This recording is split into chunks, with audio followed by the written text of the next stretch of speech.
Welcome back to another episode of Colony Drop, a podcast about the long-running anime series Mobile Suit Gundam, including the anime, the models, the movies.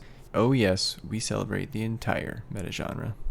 My name is Brian, my co-pilot is Isaac, and today we are finishing off our series review of Iron-Blooded Orphans Season 1, starting with the mobile suits. Let's get back to the action. Alright, how about we move to mobile suits? That's what we're all here to see, right? Let's do it, yeah. Alright. Let's start with the main star of the show, Brian. What did you think of the Barbatos? I won't say it's my favorite Gundam in general. I think overall, I'll say straight up, the mobile suits in the show maybe weren't my favorite. But out of the ones in the show, I did like the Barbatos. It grew on me. It has this weird sort of skeleton warrior look to me. Yes. And it has a lot of weird weapons, like it has that giant club thing that Mika uses towards the end, where he just sort of pulverizes his enemies. It's very, again, playing on the theme of brutality, it's just a real close combat, I am going to beat you to a pulp mobile suit. And it definitely looks unique, so I'll give it that. When it starts losing its reactive armor in, I think, maybe one of the last battles, it definitely reminded me a lot of F91. That suit burns off its armor as it heats up. I also appreciated, while I love beam weapons, there were no beam weapons in this show. So that was a nice change of pace. Maybe because, again, you wouldn't have quite the hand-to-hand brutality if you have beam sabers, right? You just, instead of cleaving stuff in half, Mika's just bashing people the whole time. Yeah, that was a good change of pace, and I agree with you almost on every point. I will say it's not my favorite Gundam design in any series. What really sticks out to me is just that massive crest on the head. I really don't like it. It's oversized. It just bugs me. It's like a tumor on the forehead of the Gundam. But that is sort of one of its defining features, though. There's nothing like it. Other Gundams don't have a crest as much as that one. I agree. And like you said, it's a very lanky Gundam. There's a lot of lanky mobile suits in this series. They're very skeletal. Yeah. But it does what it has to do in the story. It's almost outshined by the characters. Then again, I'm somebody that usually likes the more Zeonic type designs.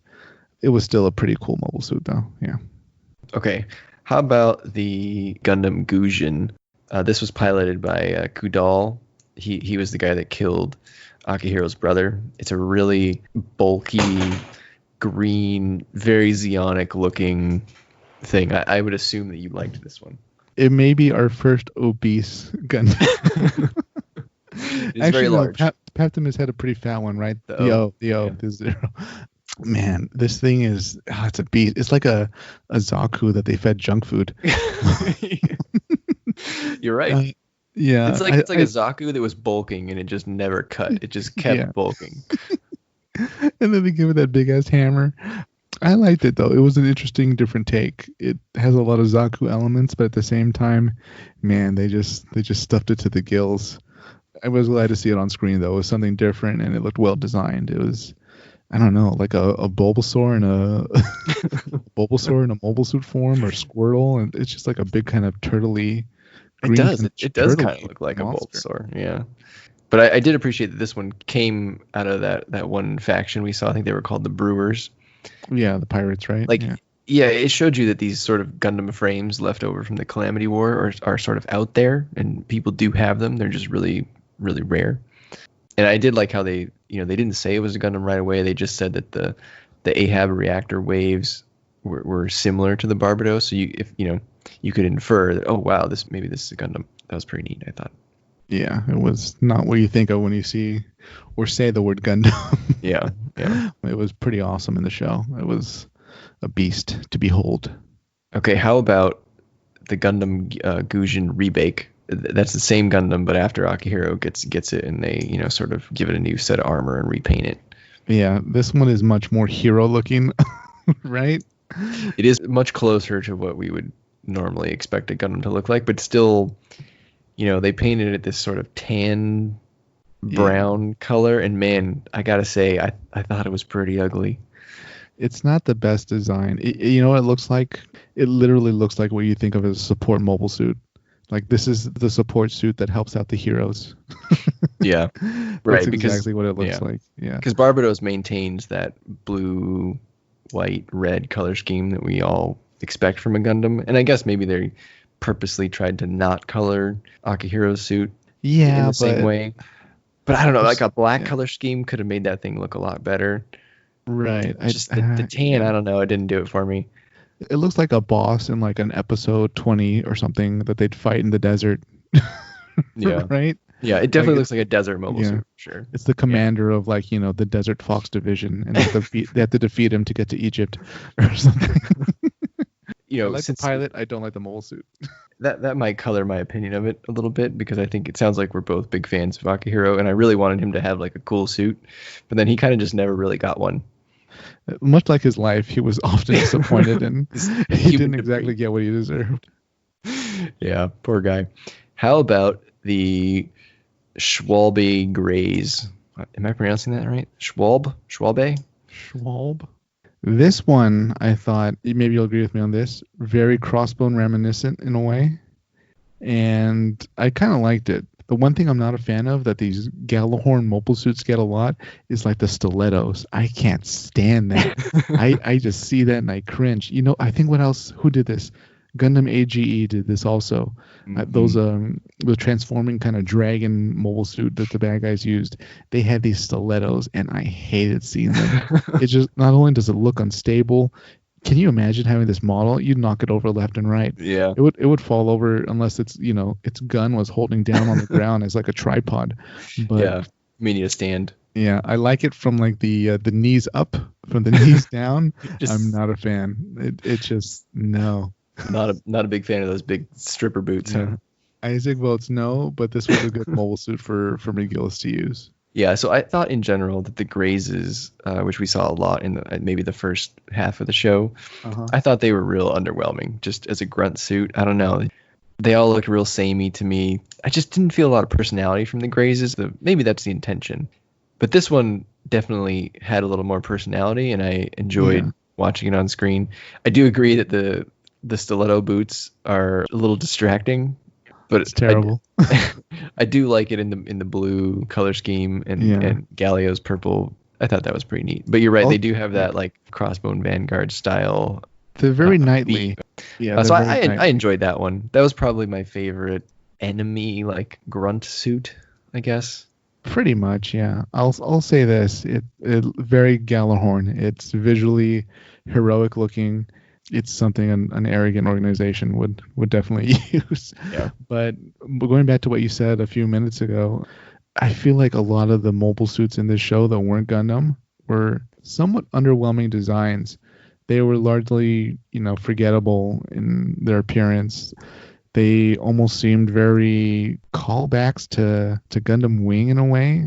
A lot of the ones used by Galahorn especially, just sort of bland faces and not really anything new that we've seen.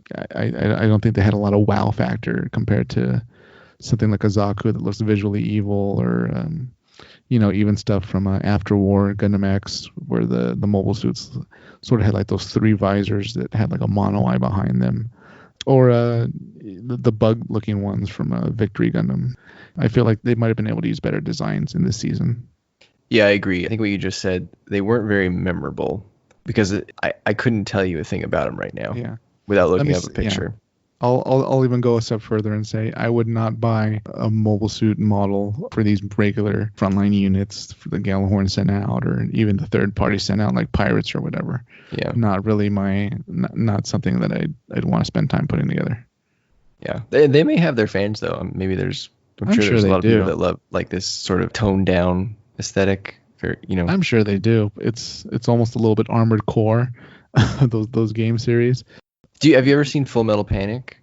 A little bit, yeah. I've seen the designs here remind me a little bit of Full Metal Panic. Very similar, very militarized for our century, right? Yeah. Yeah, you could see it being put together with our sort of aesthetic. Nobody would buy this, I think, over say Gundam Barbados or really any other Gundam that appears in this season. Yeah, I agree. How about the Gundam that one of the hilarious parts of the show is when Galio says, "Well, I went home and got my family's Gundam," and I brought it to this. Whose family just has a Gundam sitting in the backyard, like under a tarp? Like, oh, that's just the old family heirloom that we passed down. It's the Gundam Kimaris. I'll tell you who, the Seven Stars family. That's who. So this is the one that he breaks out, and he attaches like some booster legs later on. It makes it look kind of like a. I thought it was a mobile armor at first. I didn't even realize that it was the same suit. Centaur kind of thing. Yeah, it was very strange. Yeah. Like a beetle, a war beetle. Yeah, but this one gave me a real Crossbone Vanguard vibe. Yeah, definitely the color scheme too, right? The purple. The white and purple, and that head. I thought it was a good breath of fresh air. It definitely looks like a bad guy. Yeah, I actually like this like one. A hero. Yeah. As an antagonist Gundam, I enjoyed this one. I thought it was good. Yeah. The legs and stuff, I'm kind of on the fence about that. Yeah, they're different and new, but at the same time, I don't think it's very Gundam. But I like the suit. It looked pretty badass, I thought. And yeah, definitely something that a good mid-tier villain would have in the show. Yeah. A mid-tier enemy. Yeah, I enjoyed it. How about Farid's red thing? I don't think they ever even gave it a name in the show, if I recall, but it's called the Grimgird. Oh, this thing. Yeah, it's... You know what? I actually don't like this design because for me, it's less Mobile Suit Gundam and more almost Zone of the Enders or Evangelion in a way. It's just... I just don't like it, how it looks. It's kind of abstract, I guess you could say. I don't like the design. It doesn't have much features in its face, and the waist is too waspishly thin. It doesn't seem very appropriate, I feel, for the universe or for the series. I definitely agree. I thought the same thing. It reminded me of Tekkaman Blade, which was released here in America as Technoman back in the 90s, I think. Did you ever watch that show? No, I don't think so. Tekkaman. Tekkaman, the Space Knight. Yeah. So look at that design and look at that design and they slapped red on it. But that's a great design in that universe. But I don't feel it in. No, it's not for Gundam. I think it's almost too organic and pointy, if that makes sense. There you go. Too organic and pointy. Too organic and pointy. It doesn't fit in the Gundam universe. It's almost like the Schwalbe Greys taken to the next level, where the Schwalbe Greys is very like angular and like skinny in sections, and this just does that, but like more. I'll give it that it's very unique. It almost looks like the suit's wearing a mask, just like McGillis is. Right. It does have these weird, I'll say, rabbit ears on it, which make it stand out a little bit. Again, not something that I'd probably buy a model kit of, but it was a beast in the show. I'll go one step further and say, okay, so we have our Char character, and the Char character needs a red mobile suit as an homage to Char. This was not the suit that you put out to be that. You don't make this suit and then decide to ink it red for the show. So yeah, I think this was a misfire on their part. It is a strange suit. I don't know how to feel about it. Yeah. I give it a golf clap. When I was looking it up for this, I did read about it. It's not even a Gundam frame. It's on something called a Valkyra frame. I assume maybe they talk about that in season 2. They might. Do you remember that at all? Off the top of my head, no. I don't remember too much about them going too in depth about the frames. Apparently there were 72 Gundams made, and there were 10 of these made. So it's like a parallel development to the Gundam. Oh, well, the Gundams were better. Let me tell you that. You got to cut your losses when you can. You should not have built this. It also just has a weird name, the Grimgird. That's not mass marketable. No, it's not. It's not a good design. I don't like the two little sword things. The rabbit ears are bad, like you said. The thing with Gundam, I feel like a lot of the mobile suits have to look like they're from within the same universe, and this looks like it was pulled from a PlayStation game. Yeah, I agree.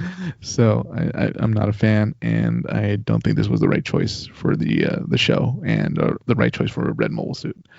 If you disagree with me, leave a comment. Explain why. Why you like this mobile suit? Why you like the Grimgird? Why you like the rabbit ears? Yeah. I mean, I could definitely see someone liking it. No. No. No, there are better mobile suits to like. Don't like this one. Yeah, I think it's just not our taste. I'm sure it has its fans. I guess, Brian, but I don't know. You and I kind of we if we don't have the same similar preferences for mobile suits and models, we definitely appreciate most of the diverse and interesting looks. And this one just isn't firing right, you know. This one, he kind of looks like he's wearing bowling shoes. Yeah. And it makes it a lot less menacing if you imagine him going bowling. Yeah, I don't like those shoes. Those are What's worse, his shoes or the stiletto? The stilettos are worse. Okay. The stilettos are always worse. All right. Okay, what about the Grey's Iron, or as I call it, the Iron Psycho Gundam? The Iron Psycho Gundam Grey's Iron Monster Beast Tower Monster Massive Queen of Death. Yes, that's the one. First of all, what a lazy name. The Grey's Iron. It could have done better. We could have called it, I don't know, a shadow pacifier or something like that. I don't know. But I thought this thing was pretty awesome. The color scheme is great. I liked how the mono eye was, a stark red. And it was just a beast to behold in combat. Its legs, again, the stilettos I could have done without. But they're like claw stilettos. Yeah, but I mean, that's still, they're stilettos. I could have done with bigger platforms just because of the size of this. Those little spiky feet look a little dainty and frail. A little unstable. Yeah. But this thing just screams villain, and I'm glad it was the final boss. It was pretty damn awesome. Yeah, I think this probably was the most menacing thing in the show, and that's what you needed for that final battle. That was probably my favorite design in the show. Out of all the bland Galahorn mobile suits, this one was the cream of the crop. It was the least bland, and all they had to do was, give it little spiky nails and then throw a dark coat of paint on it and send it out to fight. That's and it had axes. Yeah, it had dual wielding battle axes of death. Giant axes, by the way. This thing is, what, twice the size of Barbados? Probably. Maybe even taller. I don't remember. It was enormous. Yeah. It was exactly the type of mobile suit you'd send out to fight a city. It was a lot like the Destroy from Gundam Seed. Yeah. Or was that Gundam Seed Destiny? Either way. The Psycho Gundam was, Seed Destiny. Yeah. The oversized mobile suit that they always send out to, destroy a large area. I was glad I got to see it, though. It was great for the climax of this season, and I could see myself putting one together. I'm not sure it'd be at the top of my list, but I really like the design. It's a very much a beast. It's super intimidating, which was the goal, and it was great to see Mika get his butt kicked, pretty good by this thing in that final battle until the very end. All because he was hooked up on the inside. Yeah, poor Ein. Again, I'm the human pilot or the human machine. Whatever's left of Ein is in this thing. Yeah. Oh, are there any other suits you'd like to touch on? I think those were the major ones. Pretty at least much. In season 1. Anything that Teiwaz and the pirates were flying around was just bland horse manure. Bland horse manure. The same with the Galahorn nonsense that they threw at Tekkadan and their enemies. Pretty forgettable designs, I felt, this season. We'll see what next season has to hold, but overall, these designs were different, but not interesting. Yeah, I mean, I do give them credit for going with different designs, like a different direction, maybe to fit the tone of the show, which was maybe a little bit different. But I agree, maybe just for us, I don't know that these designs worked as a whole. No, we're not fans. I'd say it was a lukewarm design, ultimately. Didn't hit all the notes. Yeah. Great series, though. Great season. Yeah, and I think that's a testament to how good the show was, right? Seems like both of us did not really enjoy the suit designs that much, but we still think this was one of the best AU, or alternate universe, series for Gundams. The plot pulls you in. I will say, though, that what was different, too, about this season is almost no fleet battles. I can't believe how many other Gundam series are just packed with fleet battles, especially the UC. Just massive amounts of ships going at it, blowing each other out of the sky. This was such a small, self-contained story. Maybe that's probably one of its strengths. It just really pulled you in on its small scope as you just follow the small group completing their missions and trying to survive. It's a really well done season, and you should definitely watch it if you haven't, and you've reached this point in the podcast for a show you haven't seen. You should definitely check it out online. It's a good season. Yeah, that's actually a good segue into things that I liked about the show. One of my likes is what I call set pieces. So this show had great set pieces. And what I mean by that is, like you said, a lot of Gundam series have these big fleet battles. So to impress you, they sort of rely on just throwing, 20 gyms out and then having a Musai blow them all up and all these Zaku's attack. And it's just sort of this mass mayhem. Oh God, Kind of like, all Gundam battles are like D-Day, right? Just everyone Yeah. rolls up at the same time and they all kind of just rush into each other and go at it. Yeah. But like you said, this one was much more smaller and focused. And so because it was smaller and focused, that means they had to do more with less. And they did. So they had a lot of I think there was at least 3 or 4 episodes where Tekkadan pulled off these crazy ship maneuvers that were surprising for the audience. So there was, I think the first one they did was when they flew into a smoke screen and dropped some people off onto the ship that they flew next to, and those people infiltrated the ship and whatever. And then there was another one, they were blockaded or something, and they took one ship and they just rammed it through. They put some armor on the front, and the one guy just piloted it right through. There was one scene where they used combustible gas, which I thought was really neat. Mika fights this transformable suit at one point, and he with a tow cable kind of thing, and he steals its cable and he plunks the cable into an asteroid, preventing the guy from leaving, which was pretty funny. And then, like I said, there were no beam weapons, so I just thought this show had a really good fight choreography and fight planning. So that really impressed me. It was much more than just mobile suits fly out and they shoot each other. We didn't see a whole lot of that. Absolutely, and it fits in the universe that the show's created. Galahorn's the only military in the universe, in between all the planets. Sure, there might be a corporation here or there, a group of pilots that managed to pull together, a few mobile suits, but this really explains why there's a bunch of different sides that have their own fleets and all that, and they all fight every Sunday. It really fit in with the storyline, and it's a smaller scope, and the stakes are actually smaller if you think about it. They're not fighting to protect Mars from being annihilated by the Galahorn super weapon or anything like that, right? That's not what the threat is. They're a small organization on a mission to protect this woman and also, help her complete her goal of getting a bit more political autonomy and, economic freedom for Mars. That's it. That's a pretty small scope, but it's such a well-done plot that it's worth watching if you're on the fence.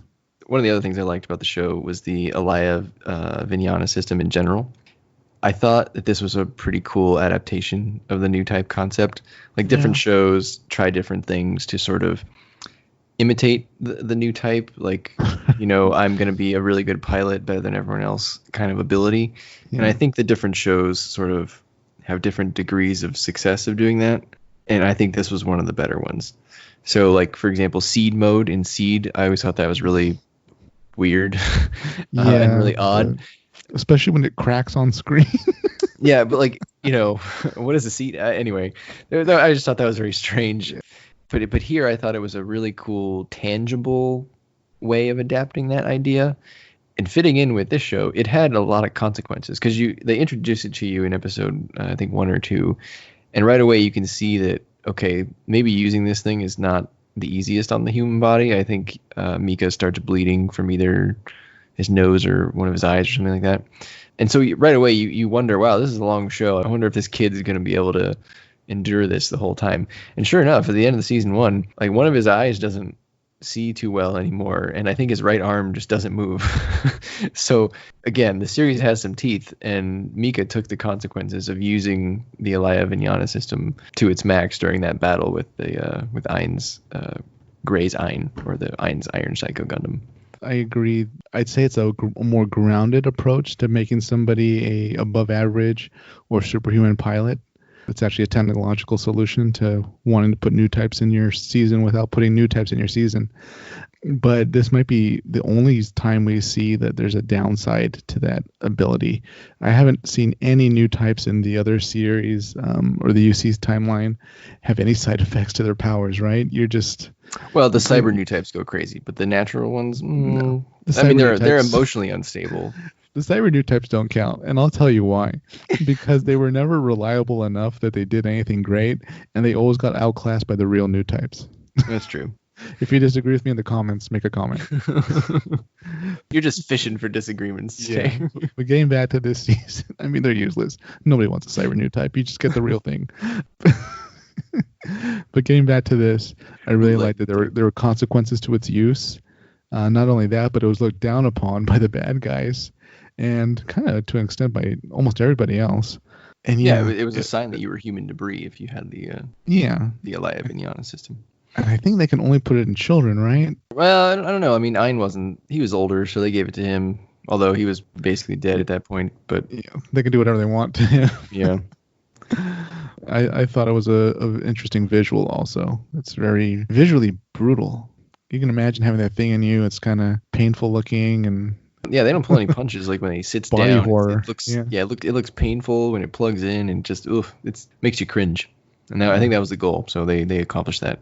Yeah, this brutal series. Another thing I liked, this show was one of the funnier Gundam shows, actually. Really? Yeah, even though it's known for its brutality, there were a lot of moments in this show where I laughed out loud, and that doesn't happen that often, especially in a Gundam show. I wouldn't describe Gundam as a funny series. It has its moments, yeah. But... So I noted some examples, and maybe you remember these. There was this guy in Tekkadan in episode 1. His name was Donji. He ran out in a mobile worker, and he said, "I have to get in close like a hero to do damage." When he said that, you knew he wasn't long for this world. And sure enough, he got blown away. And then his friends, they lamented his death by saying, "Donji wanted to die smothered in breasts." It was just a funny moment. Another one in episode 2, someone in the first group, I think it was first group, McGillis and Gallagher are auditing this guy. There's no enemy more feared than an auditor. An audit is also like a weirdly real world thing, and I'm pretty sure it's the first time we ever heard of an auditor in Gundam. Yeah. like what were going to be the consequences of that audit? Like was McGillis going to cut his budget or like make him restate his financials? Like why was the guy so worried about it? Well, I assumed it was, if I'm trying to remember, this was the guy who was in command of the space station, right? Or that ship? Yeah. Okay. So it seems Gallahorn's a military organization. If there's some type of embezzlement or corruption going on, they probably would have killed him. Yeah, you're probably right. In episode 3, Tekkadan got rid of the first group by giving him severance, which I thought was a real world way to make him go away. Like, they couldn't protest, because if they protested, they wouldn't get their severance. I thought Mika calling McGillis Chocolate Man throughout the series was hilarious. Chocolate Man. This was probably unintentionally funny, but in episode 15, Tekkadan is in the Dort colony trying to like hide from basically everybody, but they don't take off their Tekkadan jackets like the whole time. Like they're just running around with their logo on their back. Probably not the best idea. In their defense, Tekkadan had been like such a recently created organization. I'd be surprised if anybody but like their direct enemies knew who they were. Yeah, that could be fair. Yeah. In episode 19, Atra has to move Cadelia's hair out of the way while boarding a shuttle. And I think Cadelia's hair, it got bigger and had more of a life of its own every time we saw Cadelia, especially in like the first half of the show. In episode 19, that was the re-entry fight when they were re-entering Earth's atmosphere, which, by the way, reminded me a lot of the original Mobile Suit Gundam, which was kind of a cool callback. And so Mika's fighting this guy, this grunt suit, and the grunt tells him, "I will not allow Martian suits on my Earth." And then we cut to later, Mika, he's prevented from getting into the shuttle, and the whole question is Mika alive? Did he make it through re-entry? And you find out that Mika ended up using this guy's grunt suit as a shield to re-enter the Earth's atmosphere. Oh, poor guy. Oh, and probably maybe the funniest stuff was with Mika and Akihiro's battle with Karta on Earth. Yeah. So her suits line up behind her and they like pose, and Akihiro just shoots one of them while they're posing, and Karta gets really upset because he has like no manners, and he says and Akihiro says, "It's okay to shoot, right?" And Mika says, "Of course," and it's like it subverts expectations, and they do the same thing 2 episodes later in episode 23. That's when Karta challenges Tekkadan to a 3 versus 3 duel. And so right away, if you've watched a lot of anime, you're expecting like 3 episodes now of a one-on-one fight. But right away, Mika just ignores the rules, and he just like flies right in and just curb stomps her whole team.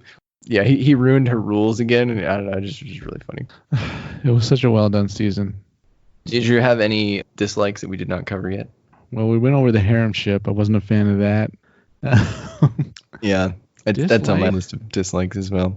I don't have a lot of dislikes for this season. I liked how grounded and self-contained it was.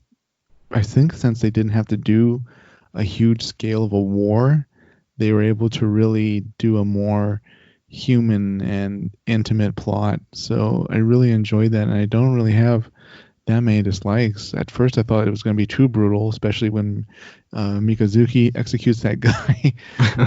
That shocked me, but after that I was just kind of along for the ride, and I really liked it. I don't have any dislikes that really stick out aside from the mobile suit design for the cannon fodder being very forgettable compared to previous series that we've had. Yeah, that's about it. Yeah, I think beyond the mobile suit designs, I didn't have that many dislikes really. Obviously the harem ship, but that is what it is.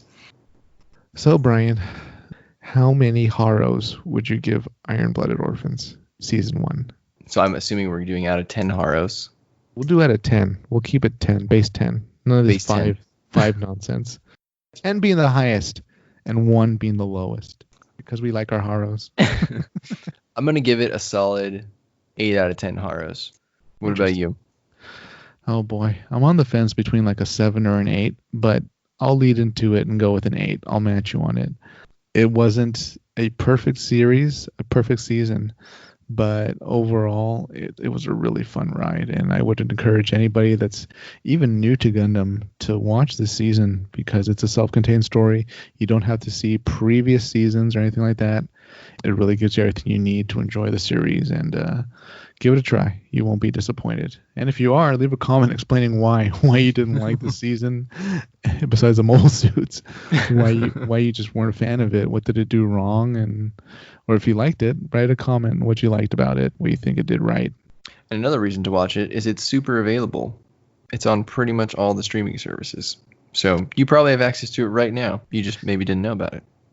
So I would like to give you my hopes for season 2, so you can either laugh at me or applaud your foresight. I won't applaud your foresight. I won't give you any sign that you're correct or incorrect.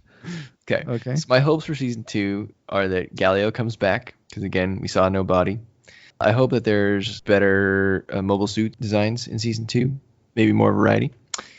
I get the sense that a lot of people are going to die in season 2, but the only 2 people I hope don't die are Akihiro, our pal, and Atra, because you already killed Biscuit. You can't take Atra away from me too. She's the most wholesome character in the show. That'd be a crime. She better not die. At this point, Brian, anybody can die, as Biscuit has taught us. Oh, Biscuit. Rest in peace, Biscuit. Poor guy. Yeah. Man, that was tragic. Visually, he doesn't even look like any of the other characters. Like his design animation was so rounded, almost like a Miyazaki character, right? Yeah, he was designed to make you like him. They did that because they knew they were going to kill him. Those jerks. Yeah, it was well done. Very Shakespearean. Well, Brian, like Ein in his mobile suit at the end of the series, we've come to the end. So yeah, 8 out of 10 Haros from both of us. So watch it, stream it, leave us a comment if you loved the red rabbit ears, and tell Isaac that he's wrong.